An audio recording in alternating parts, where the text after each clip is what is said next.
As humans, we really like to categorize things. One way we like to do this in video games is by trying to categorize the different characters and weapons into different roles. Generally, it's based on what they can do. So if something has high damage output compared to everyone else, they're a DPS.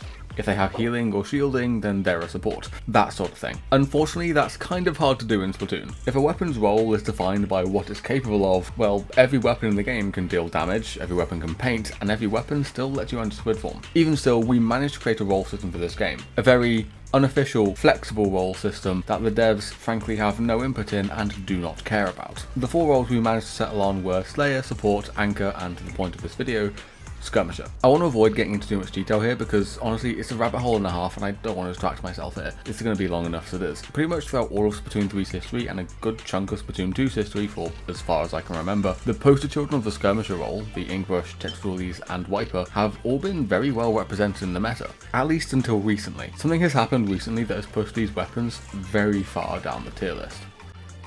But before I go any further, it's probably worth asking, what is a skirmisher? Ask that to any low to mid-level competitive player and you'd be lucky if they say anything more than just distracting. Which isn't wrong, but like, you gotta give me more to work with here. And no shade, it's just that it's probably the least understood role in all of comp Splatoon. So I'm gonna try to give you a definition as someone who one-tricks skirmisher. So as I see it, the role of skirmisher is twofold. The first is to accelerate your team, to be the first person to basically wherever your team needs to go. Did the enemy team leave the left side of the map open? You're gonna be the first person there. Did they leave a flank open? You're gonna be the first person to take it. Skirmishers are all about minimizing the downtime of your team by being as active on the map as possible. The second role, and the one I think is most important, and I guess the most iconic as well, is decelerating the enemy team.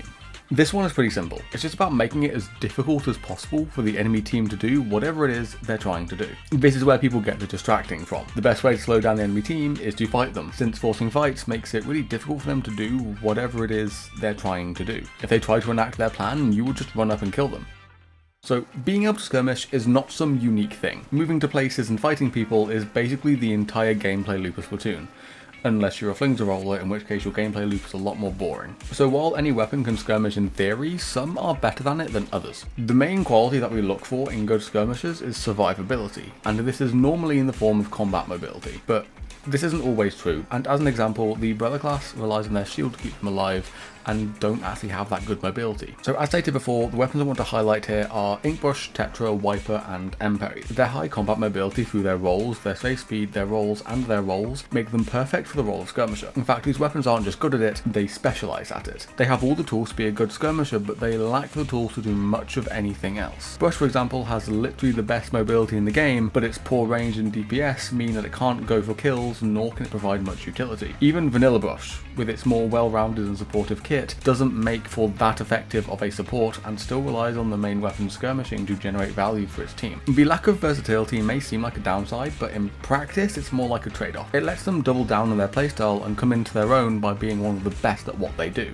One of the ways these weapons do this is through their gear choices. When you look at the gear of your average weapon, take Splattershot for example, if we go to sendu.inc/builds/splattershot, it likes to run a lot of different abilities. We've got comeback, intensify action, swim speed, stealth jump, ninja squid, all the value subs, a bit of special charge in there. We got a lot of different abilities being ran in one build. But if we do the same with Inkbrush Nouveau, you'll see comeback, stealth jump, and a lot of quick respawn.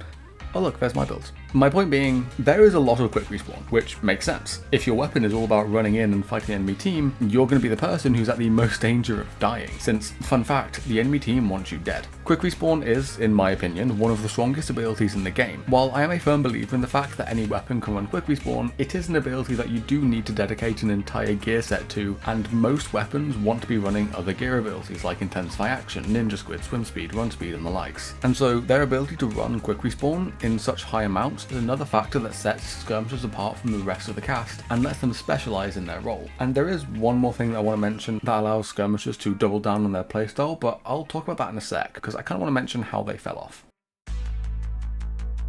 So what changed? I'm not going to waste your time here. Tacticooler became meta. In fact, it basically became a requirement on any serious team in competitive Splatoon. And the fun thing about Tacticooler is that it basically removes everything that set these skirmishers apart and what made them unique. So now, like, these skirmishers specialize thanks to their insane combat mobility, well, Cooler gives that to basically every weapon on the team. Now everyone on the team can move quickly from fight to fight. Every weapon on the team can take advantage of small openings that normally only weapons like Tetras or Emperries could. The run speed and the swim speed now also means that when they take these fights, they can expect to live for a while. Basically everyone can effectively skirmish, so long as they have a Cooler buff. Now the way Cooler gives these stats is quite interesting and will bring me on to my next point. Essentially, all Cooler does is set your run speed and swim speed to 29 AP. For those not in the know, AP stands for ability points and refers to how much you've invested into your gear. 10 AP is a main, 3 AP is a sub. Now Tacticooler basically says that for its buff duration, if you have less than 2 mains and 3 subs of run speed or swim speed, it will set your gear to have that.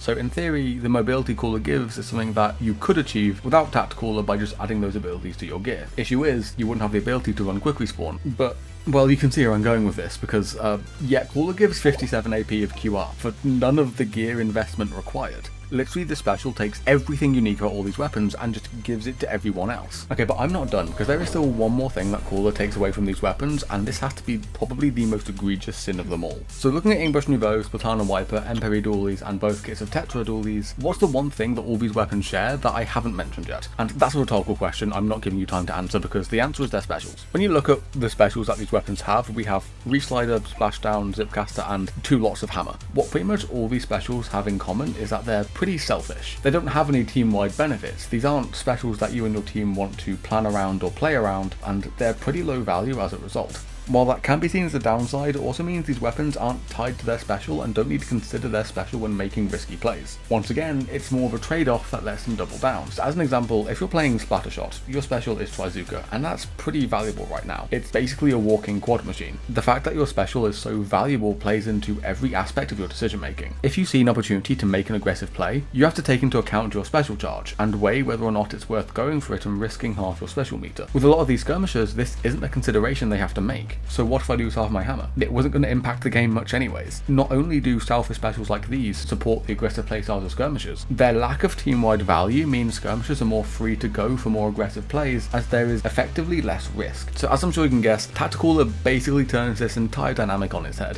Cooler buff gives 57 AP of special saver. This means that you won't lose a single point of special charge when you die. You no longer need to worry about how valuable your special is with Cooler buff. Death doesn't punish you with special loss. So weapons like vanilla dualies with their high value crab are now enabled to play just as aggressively of Emperor dualies with their low value splashdown, at which point, why even play Emperors in the first place?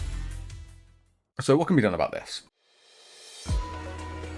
How do we bring back the niche that Tetras and Brush once inhabited? If the issue is that Cooler can turn basically any weapon into a skirmisher and that's the special's gimmick, then we probably want Cooler to be less ubiquitous in the meta. If Cooler was toned back a bit and had its stats lowered to the point where it wasn't required on every team, we could potentially see Cooler's comps crop up. And since the comp is without Cooler, there would be room for them to then run skirmishing specialists if they felt that was necessary. Now, a world without Cooler is one I think some of us are scared of. As much as I've been attacking Cooler in this video, a common sentiment is that Cooler is one of the few things that make comp Splatoon 3 bearable. So I think a good middle ground would be to lower or just even remove the special saver aspect of it entirely. This wouldn't stop Cooler from being a necessity in the meta, at least I don't think so, but the removal of the special saver would create room for weapons with less valuable specials to exist, as the added freedom to feed that their kit provides will finally be a factor that can set them apart from other weapons with stronger specials. Now those are my ideas on how to nerf Cooler. If you have your own, feel free to let me know in the comments. I'm pretty interested in seeing what other people's ideas are. But with that, hasta la vista.